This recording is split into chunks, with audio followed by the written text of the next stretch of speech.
नाजरीन, Iran America के दरमियान मामला जो हैं वो कशीदगी की तरफ बढ़ रहे हैं। सदर ट्रंप ने कहा है हम एहतियाती तौर पर अपनी फोर्सेस जो हैं ईरान में भेज रहे हैं, लेकिन अगर सदर ट्रंप की जानिब से ये कहा जा रहा है कि हम एहतियाती तौर पर भेज रहे हैं, जो अमरीकी तैयारियाँ हो रही हैं वो फिर किस ज़ुमरे में हो रही हैं? ज़मीनी हक़ाइक़ कुछ और बता रहे हैं। सारे मामले पर बात करते हैं। जनरल रिटायर्ड गुलाम मुस्तफ़ा दिफाई तज्ज़ियाकार हमारे साथ मौजूद है। गुलाम मुस्तफ़ा साहब, बहुत शुक्रिया आपके वक्त का। अब अमरीका ने अपनी अफवाज ईरान की तरफ रवाना कर दी हैं। मुतादिद बहरी जहाज़, जंगी तैयारे ईरान के करीब तैनात किए जा रहे हैं। इस इक़दाम को आप किस तरह से देखते हैं? सदर ट्रंप कह रहे हैं कि जंग का तो इरादा नहीं है, लेकिन ये जो तैयारियां की जा रही हैं फिर ये किस कॉन्टेक्स्ट में आती हैं? मैंने बारहा ये बात की है, मैं फिर दोहराना चाहता हूं कि आप ट्रंप साहब की बात में मत जाइए। अभी देखिए अमेरिका कर क्या रहा है और अमेरिका क्यों कर रहा है। ये देखिए जिस स्टेज पे इस वक्त दुनिया की जो पावर स्ट्रक्चर जो फ्लक्स में है, मोदी साहब इस वक्त अपना ट्रंप साहब का ख्याल ये है कि ये वो मौका है जब रूस अपना फंसा हुआ है।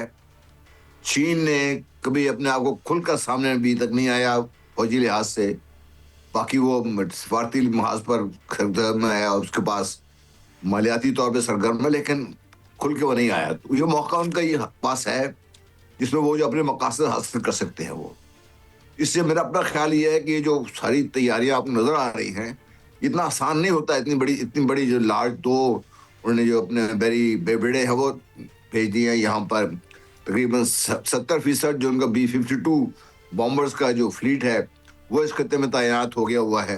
बिल्कुल। तो ये सारी चीजें वो वैसे क्यों करेंगे? वो इतने खर्चा होता है इसके ऊपर बहुत ज्यादा, और ये बेमानी नहीं होती ऐसी चीजें, क्योंकि इसका कोई ना कोई मकसद तो है उनका। वो और मकसद उनका, इससे ईरान तो नहीं डरेगा जब तक वो खुद फिजिकली वो आएंगे नहीं, अमेरिका नहीं आएंगे। अमेरिका का जो सबसे बड़ी कमजोरी ये है कि उसकी नेवी तकड़ी है, उसकी एयरफोर्स तकड़ी है, लेकिन ग्राउंड फोर्सेस की जब बात आती है फिर उसको टाइम लगता है। तो अभी ग्राउंड फोर्सेस के बगैर वो सब कुछ ये करना चाहता है। और वो जिस तरीके से उन्होंने पीछे जब इसराइल के साथ जंग हो रही थी तो सीज फायर से एक रात पहले जब उन्होंने अपना बड़ा बस बंकर बस्टर फायर किया था, उनका ख्याल ये कब वक्त आ गया है कि ईरान को उतना कमजोर हमने कर लिया हुआ है, हमास कमजोर पड़ गया, खत्म हो गया हुआ है तकरीबन, हिजबुल्लाह खत्म हो गया हुआ है तकरीबन, हूतीज तकरीबन खत्म हो चुके हुए हैं। तो अब ईरान के पास और आ जाके कुछ है नहीं है। तो ये मौका है और वो समझते हैं कि जरूर इसका वो फायदा उठा सकते हैं। और मुझे ख्याल ये है कि वो जरूर हमला जरूर करेंगे। अच्छा जनरल साहब, आप बिल्कुल सही कह रहे हैं। आपका ये ख्याल है कि ज़रूर अमेरिका हमला करेगा, लेकिन अब दूसरी तरफ ईरानी जनरल ने भी कह दिया कि हमारी भी तैयारी मुकम्मल है, उंगलियां ट्रिगर पर हैं, सिर्फ सुप्रीम कमांडर के इशारे का इंतज़ार है।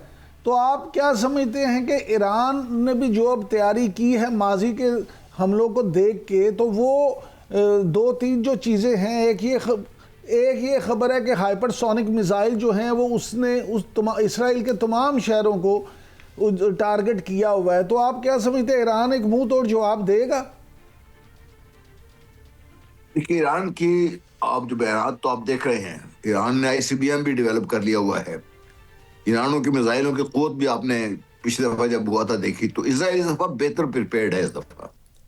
तो ईरान की कोशिश तो होगी, और ईरान को जो मेरे ख्याल है इससे भी ज्यादा जो बेहतर टारगेट मिलेंगे। एक तो स्ट्रेट ऑफ हॉर्मुज़ को ब्लॉक कर सकता है, फिर जो अमेरिकी बहरी बेड़े हैं उन पर हमला कर सकता है, और ये उसके पास जो काबिलियत है इसराइल को नुकसान पहुंचाने की। और जो अमेरिकी अड्डे हैं इस खत्ते में, चंद एक हमारे दोस्त ममालिक के दोहा के पास है, सऊदी अरेबिया में है, उनको वो टारगेट कर सकता है, नुकसान वो पहुंचा सकता है। लेकिन अमरीकनों का इतना नुकसान होना नहीं है, इसलिए वो इस बात में परेशान नहीं। मुसलमान जितने मर्जी इस हमले में जाए, चाहे कतर जाए चाहे सऊदी अरेबिया जाए, उनको ये फिक्र नहीं है। उन्होंने ईरान का जो ख़त्म करना है उसको, तो ईरान के लिए वो आएंगे इसमें। इस दफ़ा उन्हें सारा ईरान की जितनी कैपेबिलिटीज़ हैं उनको उन्होंने गेज कर लिया हुआ है।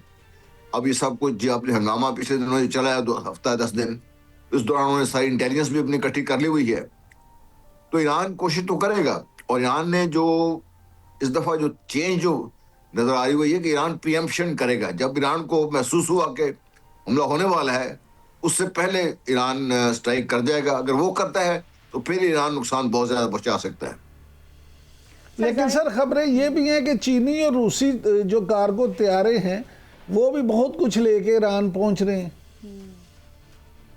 जी, रूस ने पहुंचाया काफी सारा असला, चीन ने भी पहुंचाया सारा असला, लेकिन ऐसी असला इतनी जल्दी आ जाए, उसको तैयार होकर चलाना भी, तो उसको ट्रेनिंग भी करनी पड़ती है, चलाना भी पड़ता है। और मेर असला से काम नहीं बनेगा जब तक इन दोनों ताकतों में से कोई फिजिकली, अमेरिका को बाकायदा थ्रेट महसूस नहीं होगा कि इनमें से फिजिकली दोनों में से कोई एक ताकत ये आ जाएगी या दोनों मिलकर आ जाएंगे ईरान की सपोर्ट के लिए, तो वो चीज़ है जो अमेरिका को डिटर कर सकती है। अच्छा जनरल साहब, ये फरमाइएगा कि सॉरी, अमेरिका ने एक वक्त में न्यू वर्ल्ड ऑर्डर जो है वो जारी किया था।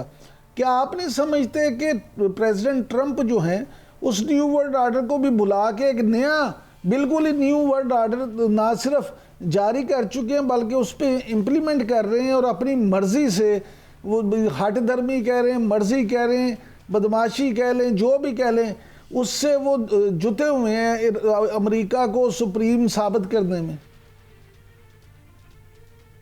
देखिए, आप तारीख मुझसे बेहतर समझते हैं। अब तारीख को जब भी देखते हैं, जो बड़ी बड़ी कुव्वतें हैं, ताकतें हैं, वो जब ज़वाल पजीर होती हैं तो उनसे फिर जो उनके पास आ जाके जो रह जाता है वो एग्रेसिवनेस रह जाती है उनके पास।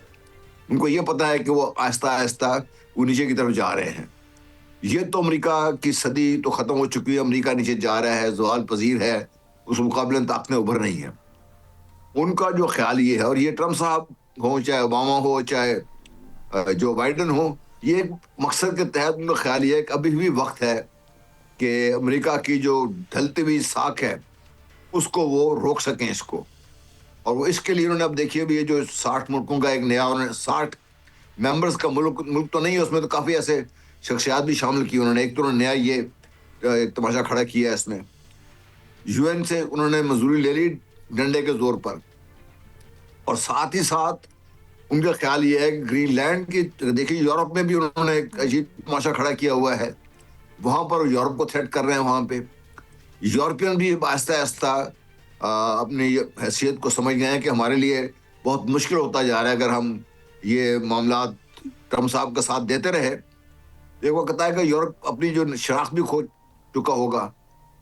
तो ट्रम्प साहब ने सारी तरफ देखिए, जाल ये जो यूक्रेन में जो हुआ है, ये ट्रम्प साहब के दौर में सारा कुछ हुआ था। ओबामा साहब, उसके बाद ट्रम्प साहब के दौर में सब कुछ हुआ था, जब तैयारी सारी करके ये गए थे ये सब। तो यूक्रेन में रूस को फंसाया हुआ है, और चीन का मैंने पहले अपसेस कर दी है। और उनका ख्याल ये है कि जो 3 जो एंट्री पॉइंट्स हैं इंडियन ओशन के,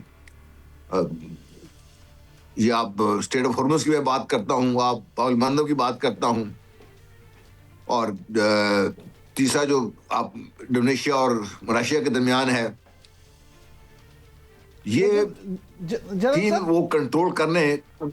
जनरल साहब, गुजारिश ये है कि ईरान में जिस तरह से हालात ख़राब हुए, एहतजाजी मुजाहरे हुए, और फिर जिस तरह से अमेरिका ने रजीम चेंज की कोशिश की या उन मुजाहरों को हवा देने की कोशिश की, फिर ईरान ने उन सब पे काबू भी पा लिया, तो अमेरिका की सुबकी तो इस सारे मामले में हुई।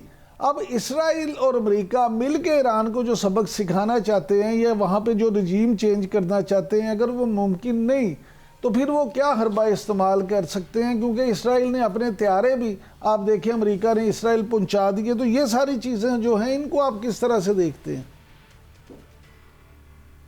देखिए, ईरान को तबाही के किनारे पर ले आना चाहते हैं वो लोग, जहाँ पे ईरानी रजीम जो है वो घुटने टेक दे और ईरानी अवाम जो है वो घुटने टेक दे। क्योंकि उन्होंने ये देख लिया, कोशिश करके देख ली, उन्होंने शोर पैदा की, लेकिन ईरान की जो पर्शियन नेशनलिज्म है ना, वो सामने उभर के सामने आया। अब भी वो अमेरिका के हमले के, इजराइल के हमले के इस खौफ से या डर से वो नीचे अब हट नहीं सकते पीछे। ईरानियों के लिए भी और कोई ऑप्शन नहीं रह गई।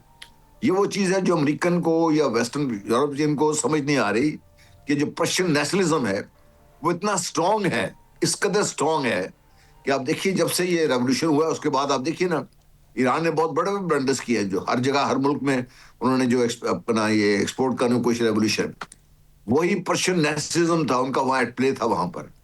तो वो तो इस हद तक तो वो सोचने को तैयार, करने को तैयार है वो लोग।